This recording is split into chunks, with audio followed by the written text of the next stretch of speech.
Welcome. It's so good to have you with us for today's deep dive. I know exactly why you're here. Yeah, you're looking for the signal through the noise. Exactly. You are someone who craves a thorough understanding of how the world operates.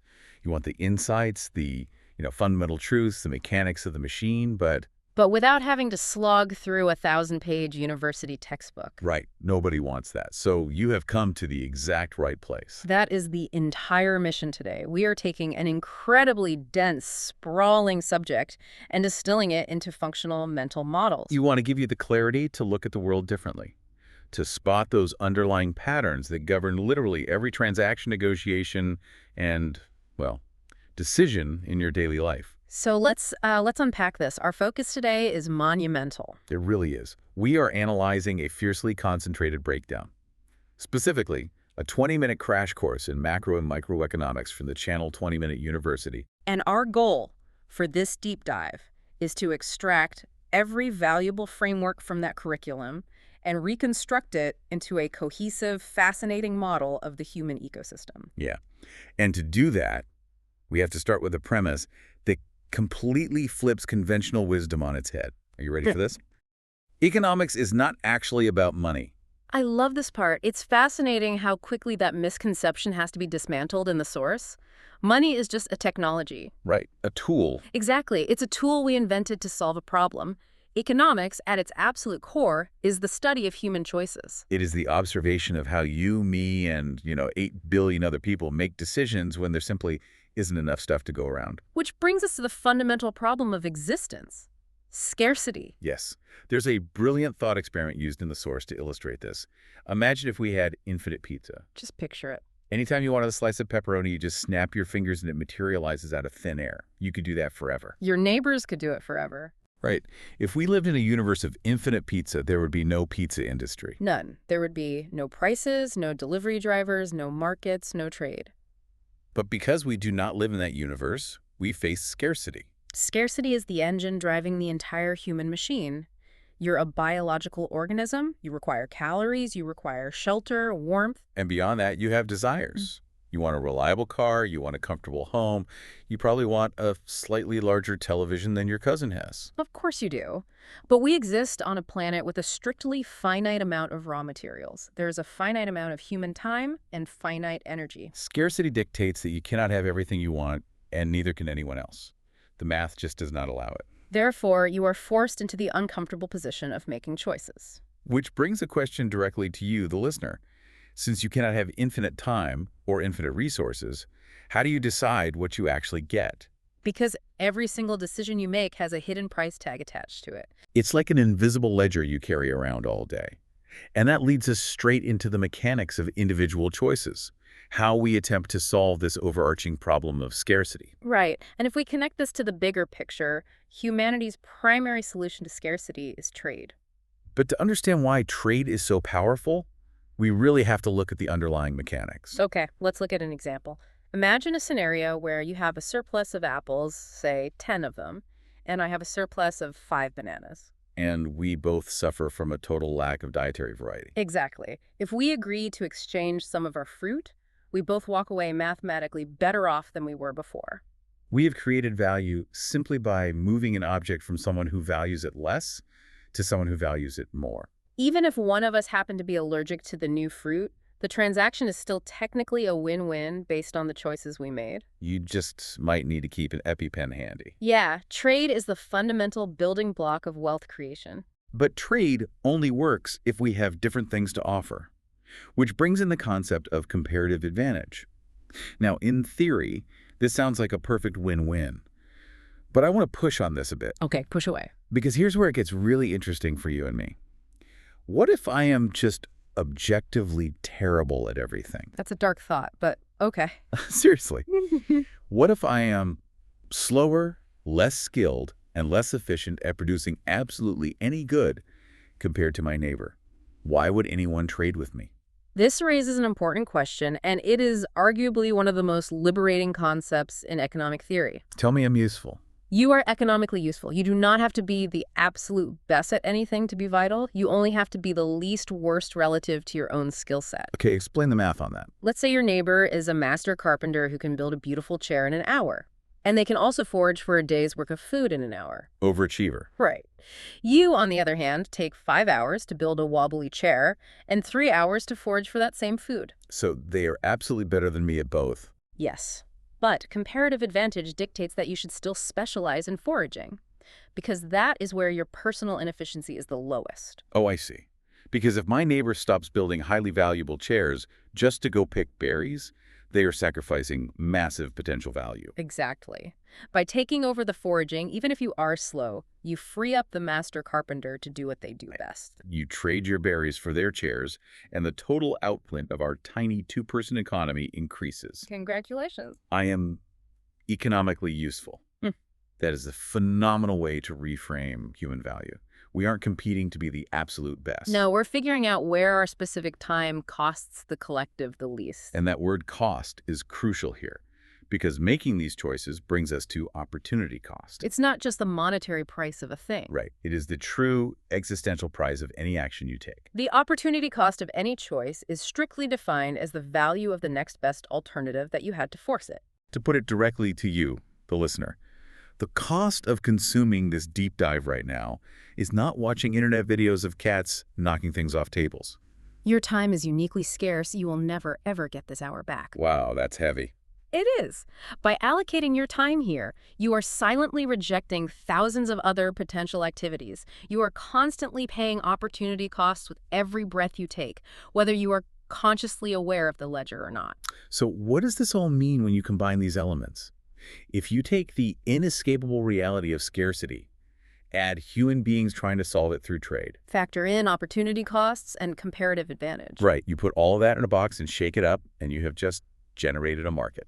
And a market is not necessarily a physical location with cobblestone streets and canvas awnings. No, it is simply the concept of buyers and sellers interacting. Wall Street algorithms trading billions in synthetic derivatives in microseconds. That's a market. Your younger cousin selling you rare cosmetic skins in a video game via PayPal. That is the exact same market mechanism at work. And the lifeblood pumping through every single market is the concept of incentives. Human beings are biological machines that respond to incentives. Think about it. If a local restaurant decides to charge $100 for a basic cheese pizza, you are highly incentivized to go to the grocery store, buy the ingredients, and cook it yourself. Yeah, I'm not paying $100 for cheese and bread. Yeah. But if that exact same restaurant lowers the price to $1 single, you are incentivized to buy 10 of them and freeze the leftovers. Conversely, the restaurant owner faces the opposite incentives. At $1 a pizza, they are heavily disincentivized from making any at all because they are losing money. At $100, they are incentivized to work through the night baking as many as humanly possible. This constant aggressive push and pull of incentives is what creates supply and demand. Demand is the measurement of how much people want a specific thing at a specific price. And supply is the measurement of how much producers are willing to create at that same price. And where those two invisible lines intersect on a graph that's specific magical coordinate is the equilibrium price. It is the exact monetary figure where every single person who wants to buy the item finds a willing seller. And no one goes home empty-handed. This is the profound, silent math of the invisible hand. The market mechanism does not possess a central brain. It has no capacity for empathy. It does not care about fairness, it doesn't care if you had a terrible morning, and it doesn't care if the price of life-saving medicine is inconvenient. It strictly reads the aggregate signals of human desire and human desperation. When the supply of a good increases, the price drops. When the demand for a good spikes, the price skyrockets. It happens automatically. It's a decentralized computer made of human behavior. Unless, of course, an external force like a government steps in and declares, no, we are freezing the price of this good by law. Which, looking at the historical data, is essentially an attempt to outlaw gravity. When you implement price controls, you short-circuit the invisible math. You end up with massive shortages or massive surpluses because the incentives no longer match the reality of the scarcity. Thinking about living inside a system governed entirely by this ruthless, invisible mathematics is awe-inspiring, but it's also legitimately terrifying. It's millions of people acting purely on their own incentives, and somehow food just shows up at the grocery store. It is a miracle of decentralized coordination. But for that silent math to function on a global, massive scale, direct bartering wasn't going to cut it. Yeah, if you are a cobbler who makes shoes and you desperately want a plate of pancakes, you have to spend hours finding a pancake chef who happens to be a size 9 and needs new boots. It's incredibly inefficient. We needed a lubricant to reduce the friction of these transactions. Which brings us to the creation of money and supply chains. This is where we start zooming out to see the massive, interconnected machine that surrounds us. Money is perfectly described in this context as economic lube. It is a medium of exchange that completely bypasses the nightmare of bartering. But it isn't just about making trade easier. Money performs two other absolutely vital functions that allow civilization to scale. Let's hear them. First, money acts as a standardized unit of account. It allows us to attach a precise numerical value to completely disparate items. Like, how many hours of physical labor is equal to one stainless steel toaster? Without money, that is a philosophical debate. With money, it's simple arithmetic. Okay, what's the second function? Second, money acts as a store of value. It allows you to bottle up the economic energy you expended today, store it in your bank account, and unleash it 5 years from now to purchase a house. Try doing that by saving up thousands of extra shoes or perishable bananas. Exactly, it doesn't work. So we have this frictionless lubricant called money. Let's look at what this lubricated system is actually building. And a perfect modern example of this is the $14 avocado toast. Why on earth does a piece of toasted bread with some mashed green fruit cost $14? It's not just the ingredients. It is the cost of operating a staggering economic Rube Goldberg machine known as a supply chain. Break down the sequence of events required for that single breakfast to arrive on your plate. Someone, likely in a different hemisphere, had to secure land and cultivate avocado trees for years. Someone else had to harvest the wheat, mill it into flour, and bake the artisanal bread. A massive logistics network involving cargo ships, ports, long-haul trucking, and local delivery vans had to perfectly coordinate the transportation of these highly perishable goods. Finally, a local cafe owner had to rent commercial real estate, purchase kitchen equipment, and hire a barista to assemble the final product. The supply chain takes raw materials and transforms them through a highly choreographed dance of global logistics. And to make that avocado toast or any product, really the supply chain relies on the factors of production. These are the foundational inputs of human creation. First, you have land. But in economics, land doesn't just mean dirt. No, it encompasses all natural resources. The soil for the avocados, the lithium mine for the logistics software running on the barista's tablet. The crude oil refined into diesel for the delivery trucks. Even the breathable air and the water used in the process. It's the raw material of the planet. The second factor is labor. This is the human element, the physical and mental effort expended. It's the agricultural worker planting the seeds, the maritime navigator steering the cargo ship, the software engineer writing the supply chain code. And frankly, the barista employing emotional labor to smile pleasantly while handing you your breakfast. The third factor is capital. Now, outside of economics, people often use capital to just mean money. But here, capital refers to the man-made tools used to create other goods and services. The tractors, the shipping containers, the espresso machines, the industrial ovens, the fiber optic cables routing the payment processing. You combine land, labor, and capital, and you get your economic output. But here is the critical pivot. If two different countries have the exact same amount of land, the exact same number of workers, and the exact same number of machines, one can still be vastly richer than the other. Why? Because of productivity. Yes. And the harsh reality of global economics is that productivity is the singular metric that dictates whether a nation lives in prosperity or poverty. Productivity is frequently misunderstood as simply working harder or putting in more hours. That is entirely incorrect. Productivity is a measure of efficiency. It is the art of extracting maximum output from minimum input. If your labor force and your capital equipment are highly coordinated and technologically advanced, you generate a massive amount of goods per hour. High productivity means more wealth is generated with less physical toll, allowing a society to afford healthcare, leisure, and infrastructure. Conversely, low productivity is a tragic state of affairs. Imagine standing over a primitive stove for 4 hours just to cook a single egg, and you still end up burning it. You expended immense human energy and time, but the resulting output is practically worthless. So we have this colossal global machine churning out avocados, tractors, smartphones, and architectural blueprints. How do we actually keep score? How does humanity measure the sum total of all this effort? We use a metric called gross domestic product, or GDP? It is defined as the total monetary value of all final goods and services produced within a country's borders in a specific time period, usually a year. The operative word in that definition is final.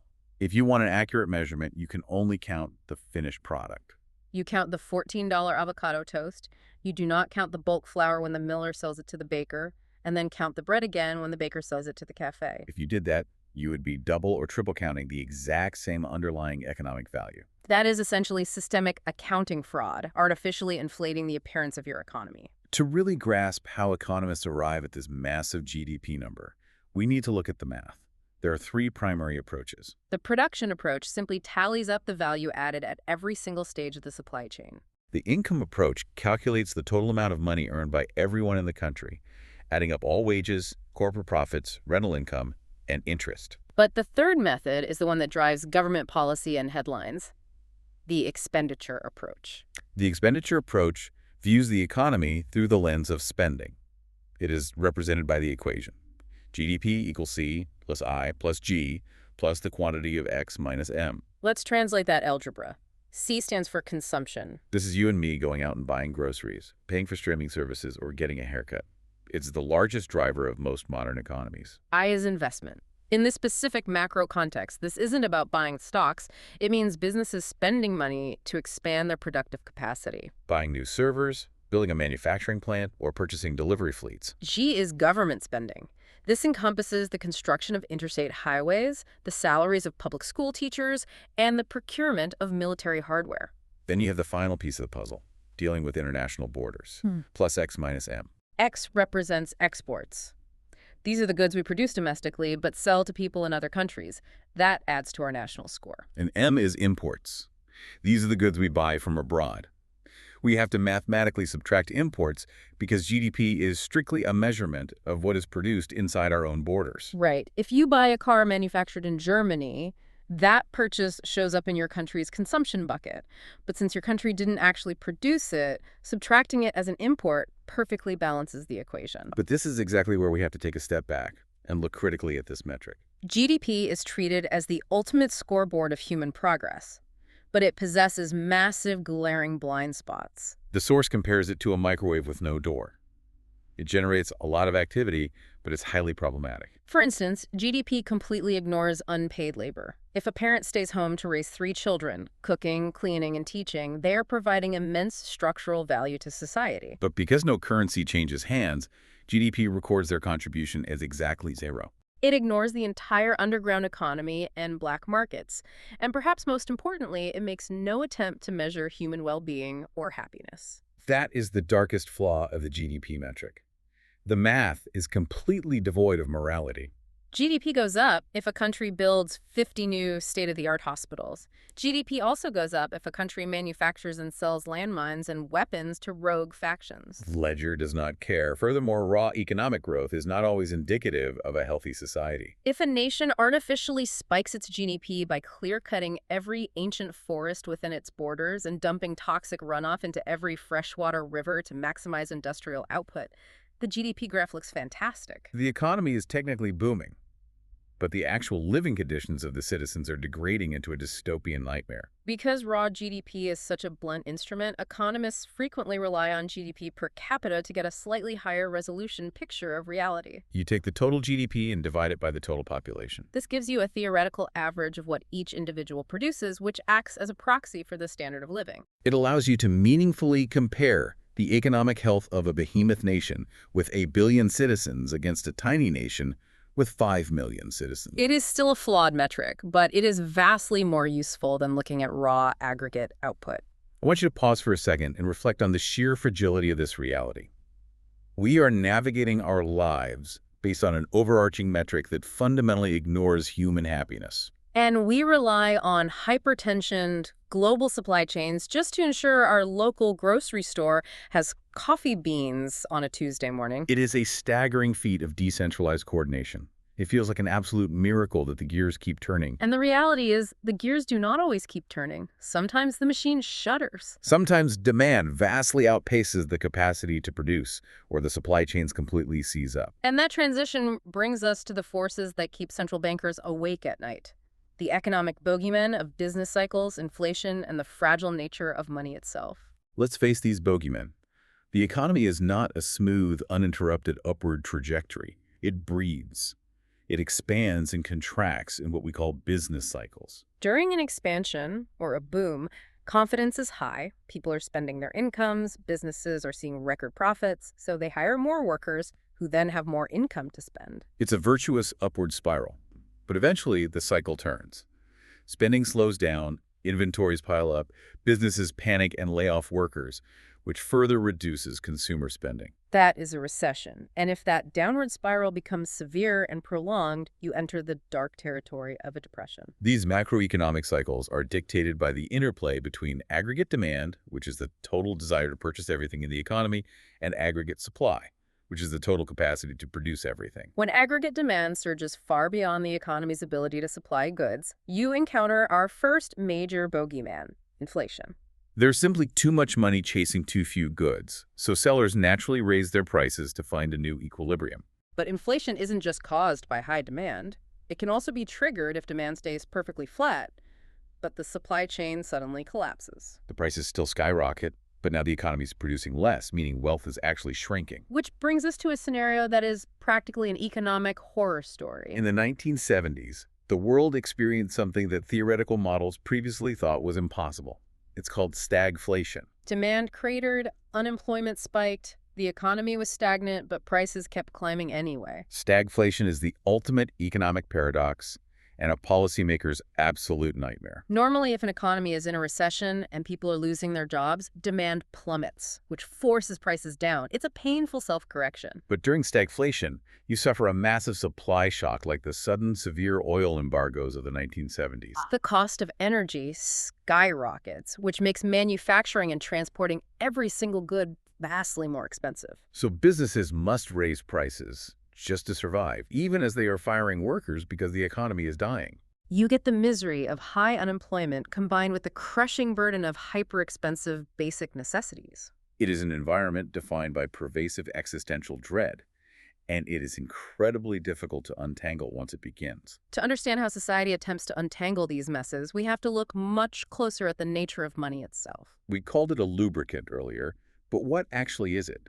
Historically, money has been whatever a society collectively hallucinated into having value. It has been polished rocks, livestock, chunks of rare metal, printed pieces of paper featuring portraits of dead politicians. Digital entries on a centralized bank server, and even decentralized cryptographic tokens. The physical or digital form of the money is entirely irrelevant. The only attribute that matters, the sole load-bearing pillar of any currency, is trust. If a critical mass of the population believes a specific item holds purchasing power, then it functions as money. People will trade their blood, sweat, and time for it. But the moment that collective trust fractures, the moment the illusion breaks, the consequences are catastrophic. And when trust evaporates completely, you witness the phenomena of hyperinflation. Let's look at the sobering reality of Zimbabwe in 2008. The government began printing astronomical amounts of currency to pay its debts. The supply of money expanded so violently that the currency lost its purchasing power almost hourly. Annual inflation hit a mathematically absurd 89.7 sextillion%. That is the number 897 followed by 20 zeros. The government was forced to print $100 trillion banknotes. You could be a trillionaire holding a stack of bills, and you still could not afford to buy a loaf of bread for lunch. When inflation moves that fast, your money loses value while you are standing in line at the register. The currency completely fails as a store of value, and the economy collapses back into primitive bartering. To prevent our national currencies from spontaneously combusting, modern societies rely on the heavy hand of central banks. In the United States, this is the Federal Reserve. In Europe, it is the European Central Bank. These institutions are the architects of the money supply. They have two primary, incredibly powerful levers they can pull to steer the macroeconomic ship. They control the total amount of money circulating in the system, and they dictate the baseline interest rates. Let's look at how they use those interest rates. An interest rate is simply the cost of renting money. If the economy is running too hot and inflation is starting to climb, the central bank implements tight monetary policy. They raise the baseline interest rates. Suddenly, capital becomes very expensive to borrow. Consumers reconsider taking out a mortgage for a new house. Corporations cancel plans to borrow millions to build new factories. Because borrowing drops, spending drops. The economy is intentionally starved of capital to cool down the rising prices. On the other side of the spectrum, if the economy is stalling and entering a recession, the central bank implements loose monetary policy. They slash interest rates, making it incredibly cheap to borrow capital. This provides a massive incentive for consumers to take out loans and for businesses to expand, effectively injecting adrenaline into the economy to stimulate growth. But during severe crises, like the 2008 financial collapse, simply lowering interest rates to zero isn't enough. Ugh. The patient is still crashing. That is when central banks deploy the heavy artillery, quantitative easing, or QE. Quantitative easing is a term that sounds highly technical, but the mechanics are wild. It is essentially the central bank deciding to print massive amounts of new money, but they don't drop it out of helicopters. Instead, they use this newly fabricated money to buy financial assets, usually long-term government bonds, directly from commercial banks. They are flooding the banking sector with raw liquidity, hoping the banks will turn around and lend that money to businesses and consumers. It is money creation via complex spreadsheets. But here is where we need to address the most mind-bending reality of the modern financial system. When we talk about creating money, most people picture a government facility printing stacks of green paper. But the vast majority of the money supply in existence right now was not created by the central bank.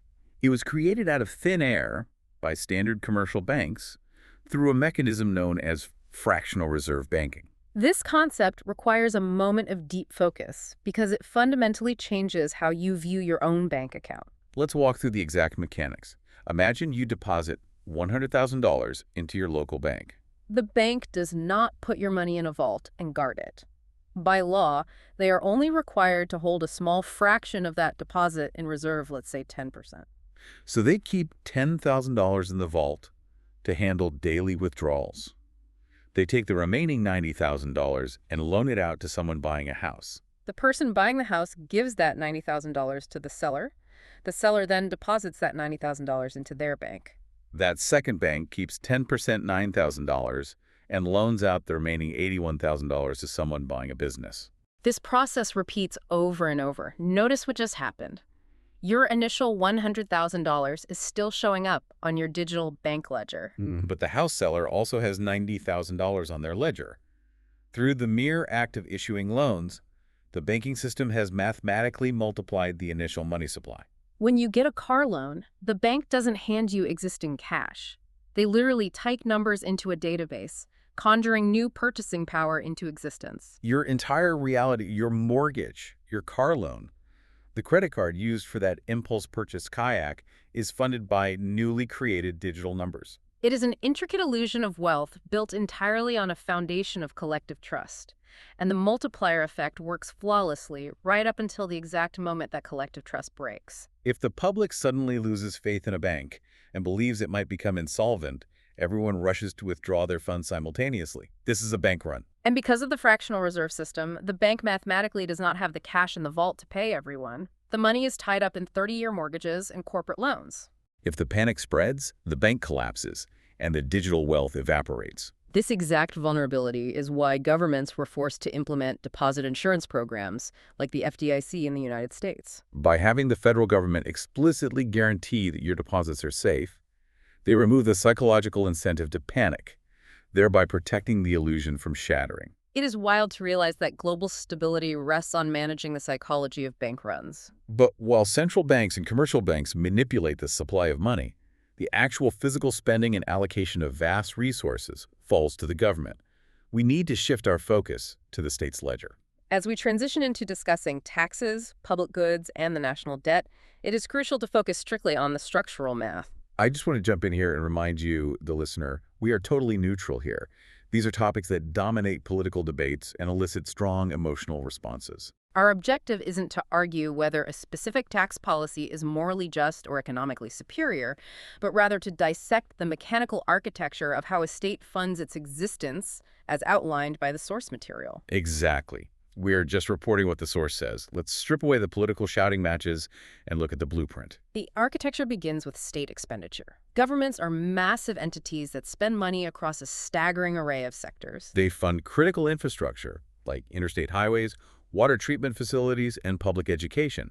They maintain standing armies. They also occasionally fund things that spark public outrage, like a multi-million-dollar military aircraft that fails its testing phase, or bureaucratic programs that seem to exist only to generate paperwork. But unlike a private corporation, a government does not primarily sell goods for profit. To fund this massive expenditure, they must extract revenue from the economy. That extraction mechanism is taxation. Taxes are mandatory financial contributions levied by a state on individuals and corporations. The fundamental incentive structure for paying your taxes is not voluntary charity. It is the coercive power of the state. If you refuse to pay, you will eventually face legal penalties, asset seizure, and incarceration. To gather this revenue efficiently across a complex economy, governments deploy a diverse menu of tax structures. Let's run down that menu. You have the income tax, which is a direct slice taken from the wages you earn selling your labor. Corporate tax takes a percentage of the net profits generated by businesses. Sales tax, or value-added tax in many countries, is a transactional slice taken at the cash register every time you consume a good or service. Property tax is a recurring fee based on the assessed value of the real estate you own. Capital gains tax targets the profits you make when you sell an investment, like stocks or real estate, for more than you paid for it. Beyond those common structures, you have excise taxes. These are often colloquially referred to as sin taxes. They are specific levies placed on goods the government actively wants to disincentivize you from consuming, such as tobacco, alcohol, fossil fuels, and in some jurisdictions, refined sugar. Finally, there is the highly debated concept of a wealth tax. Unlike an income tax, which only taxes the new money you made this year, a wealth tax takes a percentage of your total accumulated net worth. Your properties, your stock portfolios, your entire existence. Mechanically, it is extremely difficult to implement because accurately valuing illiquid assets like private companies or fine art every single year is an accounting nightmare. Governments also have to decide the mathematical curve of these taxes. Right. A progressive tax system is structured so that as your income increases, the percentage you pay in taxes also increases. The logic is that higher earners can mathematically absorb a larger burden without sacrificing basic living standards. A flat tax system proposes that everyone, regardless of whether they make $30,000 or $30 million, pays the exact same percentage. And then you have the reality of regressive taxes. Sales tax, for example, is structurally regressive. A billionaire and a minimum wage worker pay the exact same flat tax rate on a gallon of milk, but that tax consumes a vastly larger percentage of the low-income worker's total wealth. The revenue collected from all these various streams is theoretically pooled to fund public goods. In economic terms, a pure public good has two specific characteristics. It is non-excludable, meaning you can't prevent someone from using it, and non-rivalrous, meaning my use of it doesn't diminish your use of it. National defense is the classic example. The free market will never naturally provide a military because private citizens wouldn't voluntarily pay for it if they could just free ride on their neighbor's contribution. Therefore, the state uses mandatory taxes to fund defense, clean air initiatives, the justice system, and essential infrastructure, which, as anyone driving on public roads knows, involves a seemingly infinite battle against potholes. So you have the money flowing in through taxes and the money flowing out through public spending. The relationship between those two numbers is the state's budget. If, by some miracle, the government extracts more in taxes than it spends in a given year, it runs a budget surplus. As we noted from the source material, a modern budget surplus is a rare, almost mythical creature, like a fully funded public library. The vast majority of the time, governments intentionally spend more capital than they collect. This mathematical shortfall is called a budget deficit. When a government runs a deficit, they do not simply call the central bank and order them to print the difference. As we discussed regarding Zimbabwe, printing money to pay standard bills leads directly to hyperinflation. Instead, the government must borrow the money from the open market. They do this by issuing government bonds. A bond is a sophisticated IOU.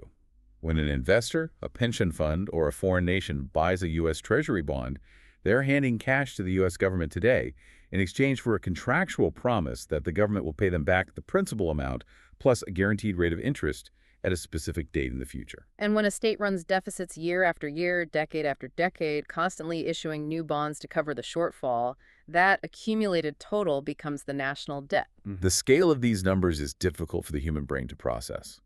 The United States currently holds a national debt exceeding $34 trillion.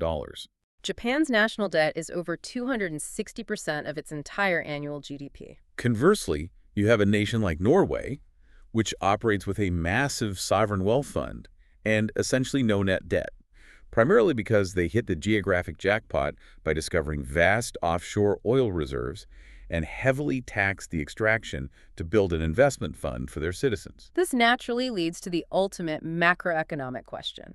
Is carrying a massive national debt inherently destructive? From a structural standpoint, the source says the answer requires nuance.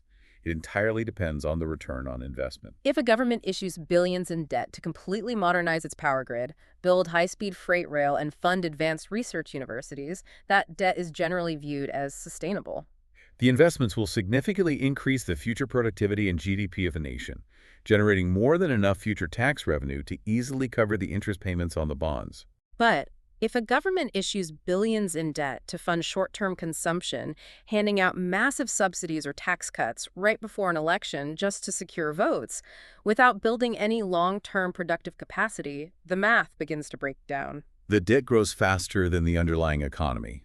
Investors observing this structural decay begin to lose trust in the government's ability to pay them back. To compensate for the perceived risk, the market demands higher and higher interest rates to purchase the bonds. This triggers a catastrophic vicious cycle. As the interest rates on the debt climb, the cost of simply maintaining the existing debt skyrockets. Servicing the debt, just paying the annual interest, begins to consume a massive percentage of the total tax revenue, starving funds from education and infrastructure. Eventually, the government is forced to borrow billions of new dollars purely to pay the interest on the old dollars they borrowed decades ago. It is a mathematical death spiral. And if that spiral continues unchecked, the state's ledger implodes. The government reaches a point where they literally cannot borrow enough money to make their payments, and they default. They essentially declare bankruptcy on a sovereign level, telling the world, we are stopping payment. Your bonds are now worthless. We have seen this happen repeatedly in modern history. Greece underwent a devastating debt crisis in 2012. Sri Lanka defaulted in 2022 after severe mismanagement and external shocks. And Argentina has experienced sovereign default 9 separate times. It utterly destroys a nation's currency, wipes out the savings of its citizens, and locks the country out of global financial markets for years. But these ledgers, these massive debts and these defaults do not exist in an isolated vacuum. A default in one nation sends shockwaves through the portfolios of investors globally. Governments and economies are locked in a perpetual state of interaction, competition, and codependence. Which brings us to the next massive layer of this architecture. The global web of international trade, currency markets, and the hyper-fragile supply chains that bind us together. Let's expand our view to the global stage. Imagine a hypothetical scenario. You govern a tropical nation whose climate is absolutely perfectly suited for cultivating high-grade coffee beans. However, your nation lacks the industrial infrastructure, the deep-water ports, and the specialized engineering workforce required to manufacture automobiles efficiently. It makes zero economic sense to force your population to build terrible, incredibly expensive cars. The opportunity cost would be staggering. Instead, you focus your population's energy entirely on growing coffee, export the surplus to the world, and use the revenue to import high-quality, efficiently made cars from a nation like Germany or Japan. This is the macroeconomic application of comparative advantage we discussed earlier. Let's look at the classic mathematical model. Suppose Brazil can sacrifice the resources needed to grow 1 ton of corn in order to produce 2 tons of coffee. Canada, dealing with a harsh northern climate, would have to sacrifice the resources of 2 tons of corn just to manage to produce 2 tons of coffee in massive artificially heated greenhouses. The math is clear. Brazil has a comparative advantage in coffee. Their opportunity cost is vastly lower. It's an inefficient waste of global energy for Canada to grow coffee. Therefore, Brazil specializes in coffee and exports it globally. Canada specializes in corn, wheat, or lumber and exports that. The global supply of both goods increases, and both nations increase their overall wealth. That is the beautiful, frictionless logic of free trade. It envisions a world where goods flow seamlessly across borders in standardized shipping containers, maximizing global efficiency, drastically lowering consumer prices, introducing immense variety into local markets, and rapidly disseminating technological advancements across the developing world. That is the promise of globalization. But the reality is far more brutal. While the macroeconomic math is flawless, it completely ignores the microeconomic suffering of the individual. This is a vital nuance to understand. Free trade unequivocally grows the overall size of the economic pie, but it simultaneously devastates specific sectors. When a nation opens its borders to free trade, entire industries are exposed to merciless global competition. If an overseas factory can produce steel for half the price due to cheaper labor and fewer environmental regulations, the domestic steel mills will bankrupt and close. Thousands of workers whose specialized skills are now obsolete in their local geography lose their livelihoods overnight. Economists refer to this painful transition as structural adjustment. Structural adjustment is a very clean, sterile term for a worker who just lost their pension, their identity, and the ability to feed their family because an algorithm realized it was 4 cents cheaper to manufacture a widget across the ocean. When large swaths of voters experience this kind of acute economic pain, they get angry, and governments respond to that anger by implementing protectionism. They attempt to throw sand in the gears of free trade to protect their domestic industries from foreign competition. Governments have an entire arsenal of protectionist weapons. The most common is the tariff. A tariff is simply a tax placed specifically on imported goods at the border. If foreign steel is cheaper, the government slaps a massive tariff on it, artificially raising the price so that domestic steel suddenly looks competitive again. Another tool is the quota, which sets a hard numerical limit on exactly how many units of a specific foreign good can legally enter the country each year. They can also use subsidies, injecting billions of taxpayer dollars directly into domestic industries to give them an artificial financial advantage on the global market. And in extreme geopolitical conflicts, governments deploy the embargo, which is a total blockade, legally forbidding any trade whatsoever with a specific nation. The structural reality of protectionism is highly controversial. While a tariff might successfully save 1,000 jobs at a local steel mill in the short term, it makes the price of steel significantly more expensive for the entire nation. Every car manufacturer, every construction company, every appliance maker now has to pay more for raw materials, which means the price of cars, houses, and washing machines goes up for every single citizen. Protectionism is essentially a hidden tax on the entire population to subsidize a specific industry, but establishing these trade rules is only one half of the global equation. Because when a buyer in the United States wants to purchase heavy machinery from Japan, the Japanese manufacturer doesn't want US dollars. They need Japanese yen to pay their domestic workforce and local taxes. This necessity gives birth to the largest, most liquid, and arguably most chaotic market on the planet, the foreign exchange market, or Forex. This is where the currencies of the world are constantly traded against each other. Yeah. The exchange rate is the exact ratio of how much of one currency you can purchase with another. If one US dollar buys 150 Japanese yen, that is a functional, stable exchange rate. But as we discussed earlier, if one US dollar suddenly buys 1 million Zimbabwe dollars, you are witnessing the catastrophic collapse of a sovereign economy in real time. The value of these currencies is generally determined by two different systems. Most major global economies use a floating exchange rate. This means the value of the dollar, the euro, or the yen is constantly shifting second by second, based purely on the global supply and demand of Forex traders. The other system is a fixed or pegged exchange rate. This is when a developing nation forcibly anchors the value of its currency to a stable asset, like the US dollar, maintaining that artificial price through aggressive, constant intervention by their central bank. For the major floating currencies, the daily fluctuations are driven by a dizzying array of variables: central bank interest rates, inflation data, national trade deficits, geopolitical stability, unexpected wars, political scandals, and yes, even erratic posts on social media by influential figures. And these minute-by-minute fluctuations have massive consequences for the real economy. If a country's currency depreciates, meaning it loses value relative to others, their domestically manufactured goods suddenly become incredibly cheap for foreign buyers. This causes a massive boom in their export industries. However, every single foreign good they import, from electronics to crude oil, suddenly becomes drastically more expensive, crushing the purchasing power of their own citizens. The inverse is also true. If your currency appreciates and becomes very strong, you feel incredibly wealthy on the global stage. You can travel abroad cheaply, and foreign imports cost next to nothing. But your domestic manufacturing sector faces a crisis because suddenly your exports are vastly too expensive for the rest of the world to afford. Because these currency swings dictate the fate of millions of jobs, governments are deeply incentivized to intervene. When a nation intentionally suppresses the value of its own currency to keep its exports artificially cheap and steal global market share, It is engaging in currency manipulation.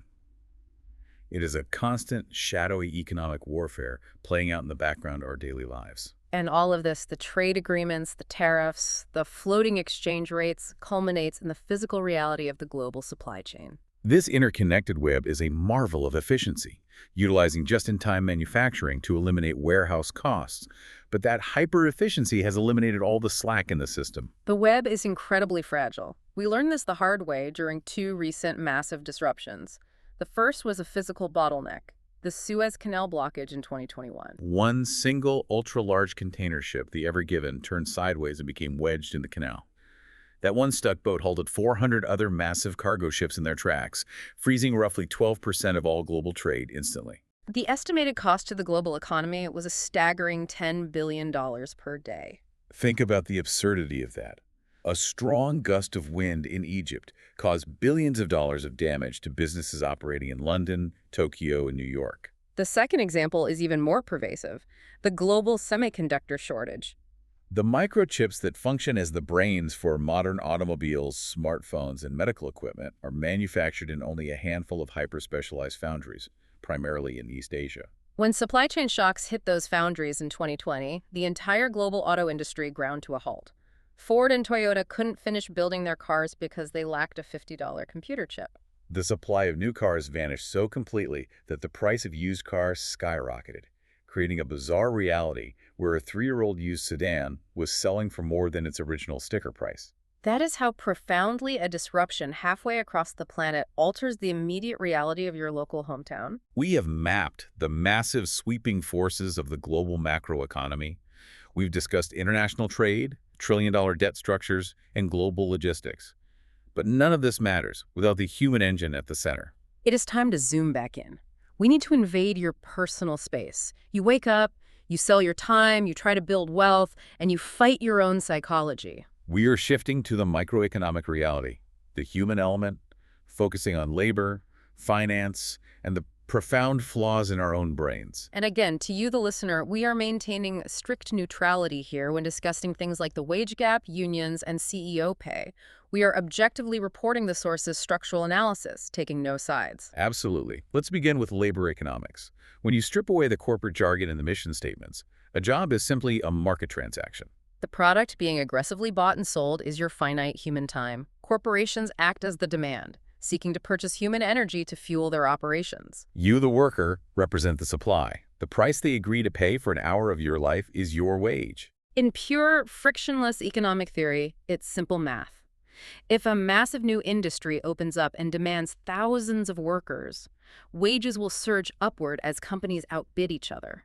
If a factory closes and floods the town with unemployed mechanics, the oversupply of labor drives wages down. But labor markets are notoriously messy, specifically because human beings are not rational machines. One of the most fascinating microeconomic anomalies is the backward-bending supply curve of labor. For almost every physical good in existence, if you raise the price, the supplier will produce more of it. But humans are different. If you continually increase a worker's hourly wage, they will initially work more hours to capture the wealth. But eventually, they hit a threshold. If you pay someone $5,000 an hour, they aren't going to work 80 hours a week. They're going to work 10 hours a week and spend the remaining time enjoying their massive wealth on a beach. At a certain point of extreme compensation, humans value their finite leisure time vastly more than additional capital. From the perspective of the corporation, they only purchase your time if the math justifies it. This relies on the concept of marginal revenue product. A business does not hire you out of charity. They hire you because your labor generates more revenue for the company than your wage costs of them. If your specific skills on an assembly line or your coding efficiency generates $100 of value for the company every hour, they might pay you $25 an hour. The remaining $75 is the surplus value that goes toward overhead, capital costs, and ultimately corporate profit. Your wage is strictly capped by the absolute value you can generate. This naturally leads to the intense debate surrounding the minimum wage. What happens when the government legally mandates that the floor for human labor must be significantly higher?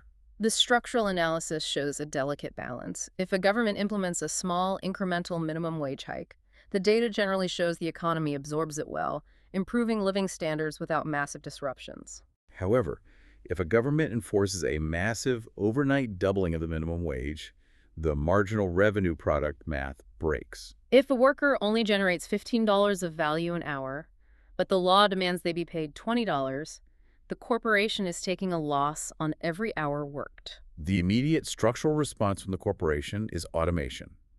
They will invest heavily in capital, replacing the fast food cashier with a touchscreen kiosk or the warehouse worker with an automated retrieval drone.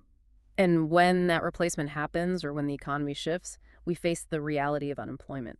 Not all unemployment is the same, and economists categorize it to understand the health of the system. First, there's frictional unemployment. This is actually healthy. It's the natural gap of time when a worker quits a job they hate to search for a better opportunity. Then there is structural unemployment.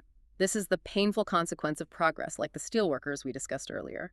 Your specific skill set is no longer demanded by the global economy. Cyclical unemployment is caused by the massive macroeconomic business cycles, companies laying off thousands during a recession. And finally, there is seasonal unemployment, which is the entirely predictable reality that ski instructors and mall Santas face every spring.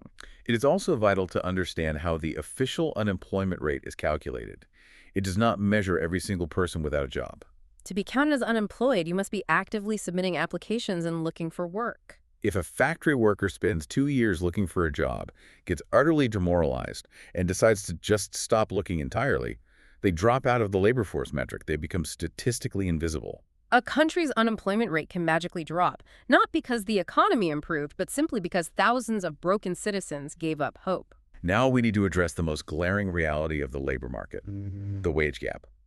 Why does a CEO earn a breathtaking multiple of what the frontline worker earns? The baseline drivers of wage disparity are obvious. Different levels of education, highly specialized skills, years of experience, and sometimes pure, unadulterated luck in networking. But the massive explosion in executive compensation over the last few decades requires a deeper look. In the 1960s, a major CEO made roughly 20 times the pay of their average worker. Today, that multiple frequently exceeds 350 times. Structurally speaking, this hyper-escalation did not occur because modern CEOs suddenly mutated to become 300 times more intelligent or harder working than their predecessors. It is the result of shifting compensation architectures. Executives began receiving the vast majority of their wealth not in salary, but in massive grants of stock options, tying their net worth to the explosive growth of the financial markets. Simultaneously, the bargaining power of the frontline worker collapsed. Unions, which historically provided the collective leverage necessary to demand a larger share of the corporate profits, were systematically weakened. They were weakened by a combination of global outsourcing, legislative changes, and aggressive corporate culture shifts that replaced collective bargaining with "we are a family" HR messaging. The labor market is messy because the power dynamics are inherently asymmetrical. So you navigate this brutal, asymmetrical labor market. You sell your time, you earn your wage, you pay your taxes, and hopefully you generate a surplus. What do you do with those savings? You could bury the cash in your backyard and watch inflation slowly devour its purchasing power, or you can step into the colossal arena of finance. Finance, at its core, is the marketplace where claims on future money are bought and sold. It is essentially economic time travel. It acts as the bridge connecting people who have excess capital right now with the entrepreneurs and corporations who desperately need capital today to build the infrastructure of tomorrow. The financial sector offers an entire spectrum of instruments to deploy your capital, ranging from extremely conservative to recklessly volatile. The foundational instrument is the bond, which we discussed earlier regarding government debt. Corporations issue bonds as well. When you buy a corporate bond, you are lending the company your money for a fixed return. It is generally a boring, mathematically predictable, and safe investment, assuming the corporation doesn't go bankrupt and default. Then you have stocks, or equities. When you buy a share of stock, you are not lending money. You are buying a literal mathematical slice of ownership in that corporation. If the company invents a revolutionary new product and profits soar, the value of your tiny slice of ownership explodes. If the company is mismanaged into oblivion, your investment goes to zero. You are absorbing significantly more risk in exchange for the potential of significantly higher rewards. But the financial markets do not stop at simple stocks and bonds. They have engineered layers of extreme abstraction known as derivatives. These are complex financial contracts whose value is derived from an underlying asset. Words like options, futures, and swaps all describe derivatives. Functionally, they are bets placed on the future price movement of something else. They were originally designed as brilliant insurance policies, allowing a farmer to lock in the future price of their wheat to protect against a sudden market crash. But in modern finance, they are frequently used by hedge funds to gamble aggressively using massive amounts of borrowed money. When these bets go wrong, as they did with mortgage-backed securities in 2008, the blast radius can legitimately threaten the stability of the entire global financial system. And finally, on the absolute frontier of risk, you have cryptocurrencies. These act as decentralized, man-powered casino chips operating outside the traditional central banking architecture, driven by intense speculation, ideological zeal regarding decentralization, and extreme volatility. To navigate the stock market, you have to understand the theory that governs the behavior of the professionals, the efficient market hypothesis. This theory argues that at any given second, the price of a stock perfectly reflects all publicly available information in the world. Millions of analysts, algorithms, and insiders are constantly scouring data and executing trades. Therefore, by the time you read a positive earnings report on the news, the stock price has already adjusted upward to reflect it. The hypothesis dictates that it is mathematically impossible for an average investor to consistently beat the market average over a long timeline unless they have illegal insider information or they get exceptionally lucky. This structural reality is why the vast majority of economists advise average citizens to ignore individual stock picking entirely and instead invest in broad, passive index funds that simply track the overall growth of the economy. The efficient market hypothesis, and honestly, the vast majority of classical macroeconomic theory, rests on one absolutely massive foundational assumption. It assumes that human beings are rational actors. It assumes that you and I possess the processing power to objectively analyze all available data and consistently make financial decisions that maximize our personal wealth. And this is exactly where the entire discipline of behavioral economics kicks down the door and violently objects. Behavioral economics observes how humans actually behave in the real world, and the findings are humbling. We are not perfectly rational, calculating machines. We are biological organisms running on outdated evolutionary hardware. We are riddled with cognitive glitches, emotional biases, and profound irrationalities. We are, functionally speaking, chaos merchants making financial decisions based on deeply flawed psychological heuristics. Let's run through these behavioral glitches because I guarantee that every single person listening to this has fallen victim to every one of them. The first is hyperbolic discounting. Imagine I offer you a choice. I can hand you $50 right now, or I can hand you $100 exactly 1 year from today. The rational mathematical choice is obvious. A guaranteed 100% return on investment in a single year is a phenomenal financial move. But your primate brain hates waiting. The delayed gratification feels abstract and uncertain, while the immediate reward triggers a rush of dopamine. An irrational number of people will choose the $50 today, heavily discounting the vastly superior future value. This is the exact glitch that makes saving for retirement 30 years in the future feel psychologically impossible for millions of people. The second massive glitch is loss aversion. You would assume that the psychological joy of finding $20 on the sidewalk would perfectly balance out the psychological pain of losing a $20 bill from your wallet. It does not. Behavioral studies consistently prove that the negative psychological impact of losing something is twice as powerful as the positive feeling of gaining the exact same thing. We are evolutionarily wired to fear loss. In the financial markets, this glitch is devastating. It causes investors to hold on to plummeting, failing stocks far too long because they cannot psychologically accept the pain of locking in the loss, while simultaneously selling their successful climbing stocks far too early just to secure the emotional relief of a win. Then there is the manipulative power of anchoring.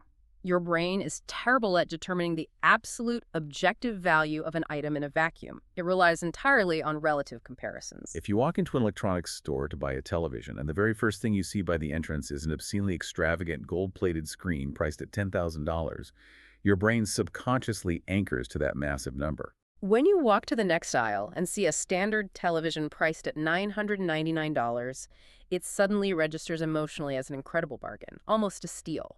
Even if that standard TV is actually overpriced by $300, your anchored brain tells you to buy it immediately. Retailers use this architectural manipulation constantly.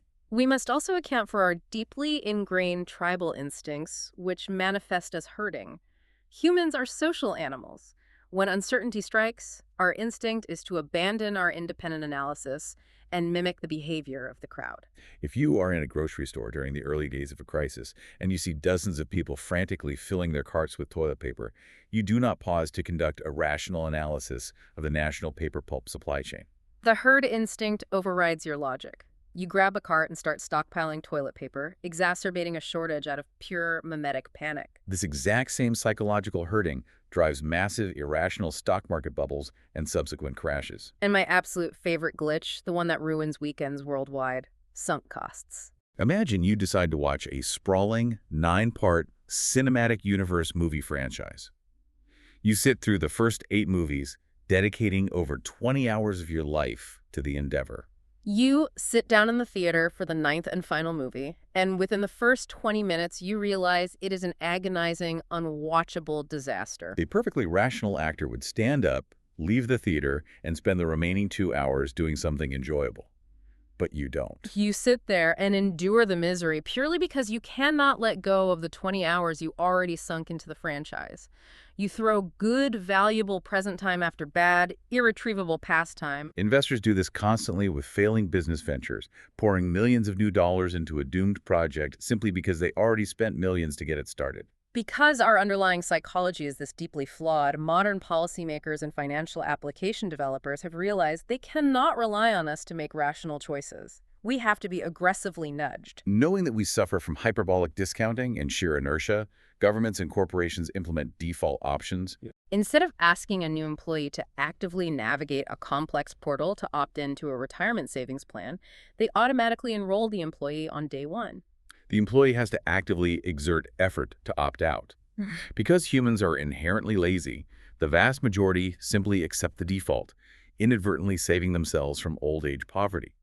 It is a necessary manipulation to counteract our own chaotic programming. It really forces a humbling moment of self-reflection. How much of the trajectory of your life is driven by objective, rational planning, and how much is just your primate brain glitching out while trying to process the complexities of modern capitalism? But this leads us to the final sweeping perspective. If individual humans are this irrational, flawed, and chaotic, how on earth do entire nations organize this collective chaos to actually succeed or fail on a macro level? That is the ultimate defining question of development economics, which brings us to the final framework: why nations succeed or fail, and the massive systemic operating systems we attempt to build. As we transition into discussing macro systems like capitalism, socialism, and communism, we are again stepping into territory heavily laden with historical trauma and intense political ideology. And to remind you, the listener, we are strictly relaying the economic blueprints and historical realities of these systems as analyzed by the macroeconomic frameworks. We are evaluating the architecture of these systems, not prescribing moral superiority. Development economics seeks to understand a brutal reality.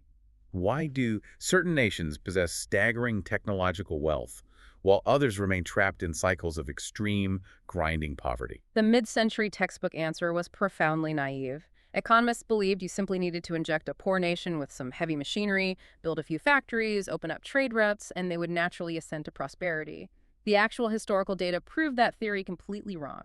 The first major obstacle to national success is geography and history. The starting line is not equal.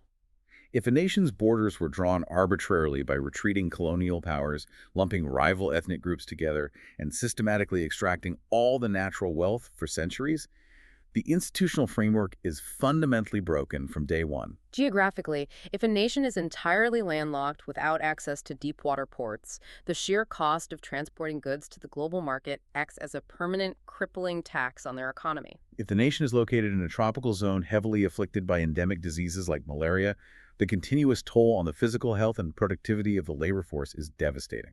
Then you encounter one of the most tragic paradoxes in economics: the resource curse. From the outside, discovering a massive underground ocean of oil or immense veins of rare earth minerals sounds like an economic lottery win. It should guarantee permanent national wealth. But structurally, it frequently destroys the nation. The sudden influx of petrodollars wildly overvalues the national currency, instantly crushing all other domestic export industries like agriculture or manufacturing. The government abandons all long-term economic diversification to focus entirely on extracting the oil. The nation becomes a highly fragile one-trick pony in a clown costume. Furthermore, because the state can fund itself entirely through oil revenues, it no longer needs to collect income taxes from its citizens. Without the friction of taxation, the citizens lose their leverage to demand political accountability, and the state descends into massive corruption and authoritarianism. If a nation without resources is trapped in extreme poverty, escaping it requires monumental effort. The structural trap is vicious. Imagine trying to climb out of a deep pit, but the only rope available is heavily coated in butter. When a population lives in extreme poverty, 100% of their daily energy and income goes strictly toward biological survival, buying enough food to live to the next day. Because they spend everything on survival, they mathematically cannot save any capital. Because there are no savings in the banking system, there is no capital available to invest in building new factories, purchasing tractors, or funding advanced education. Without that investment in capital, the productivity of the labor force remains stagnant.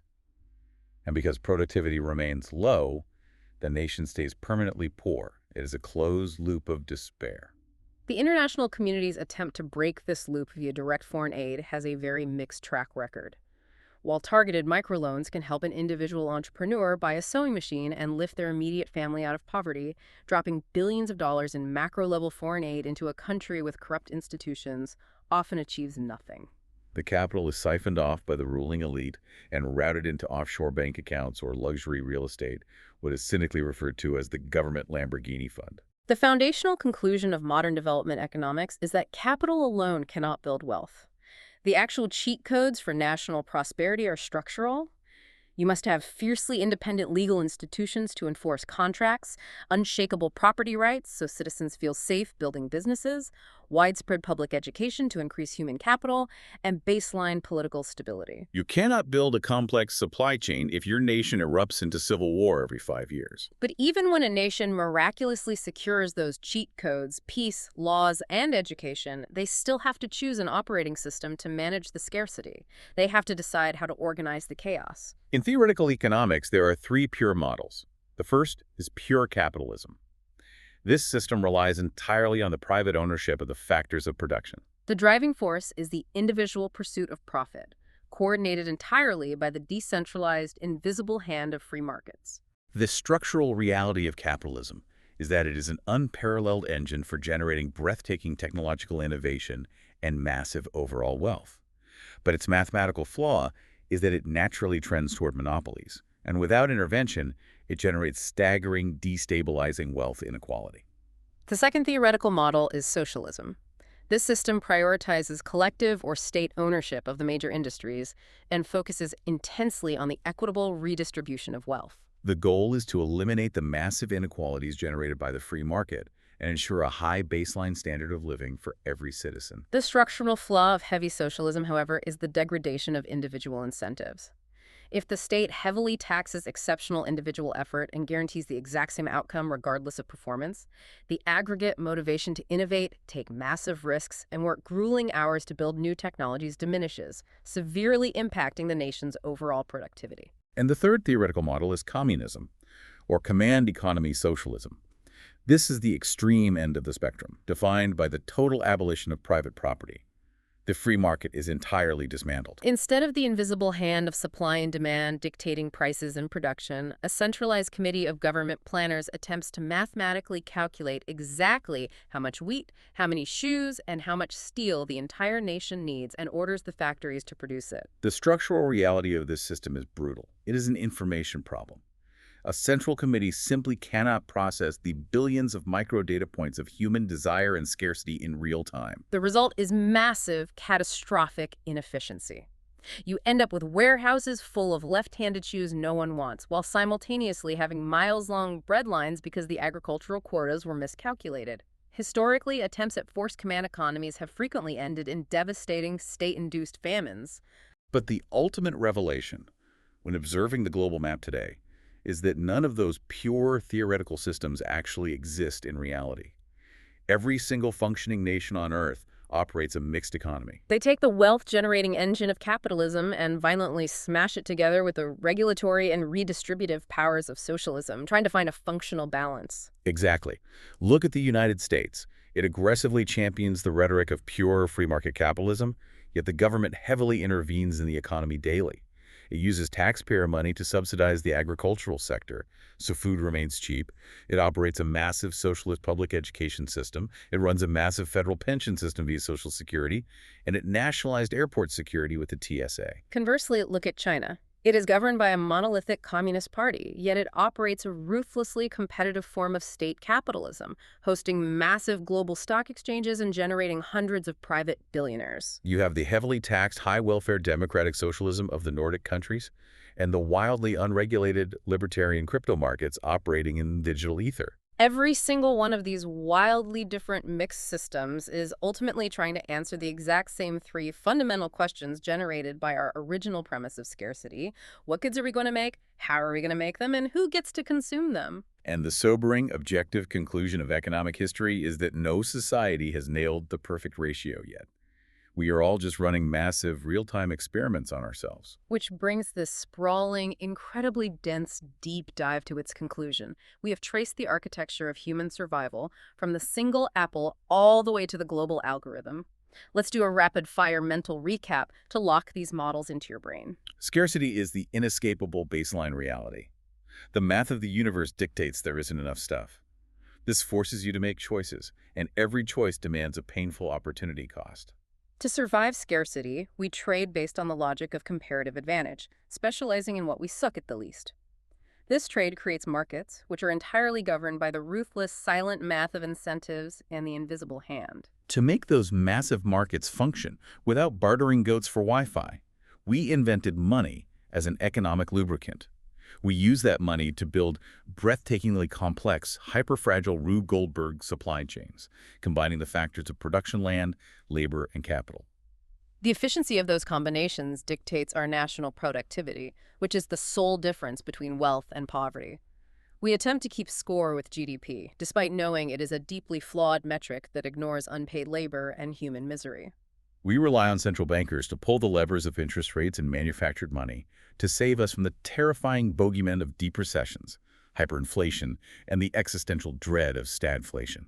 Simultaneously, we watch our governments extract wealth through a massive menu of taxes, immediately spend it on public goods and bureaucratic nonsense, and plug the resulting multi-trillion-dollar deficits by issuing bonds and inflating the national debt, hoping they don't trigger a sovereign default. And we watch all of this happen within a high-tension global web of free trade, where comparative advantage battles against domestic protectionism and tariffs, and where the value of floating currencies determines the fate of entire industries. All the while, we acknowledge the terrifying fragility of the system, knowing that a single stuck cargo ship in an Egyptian canal or a silicon shortage in Taiwan can drastically alter the price of a used sedan in your hometown. And finally, we confront the reality that the labor pushing this machine is governed by asymmetrical power dynamics and a massive wage gap.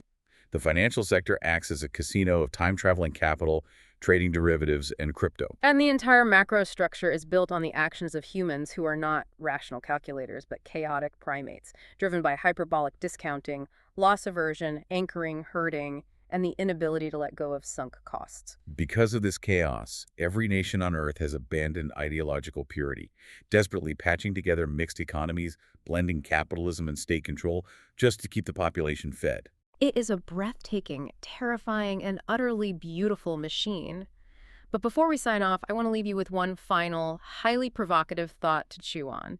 This wasn't explicitly stated in the source curriculum, but it is the terrifying logical conclusion of everything we just mapped out. We just established definitively that the foundational models of traditional economics rely on the assumption of rational human choices. But the reality of behavioral economics proves we are highly irrational chaos merchants who panic, follow the herd, and make terrible long-term decisions.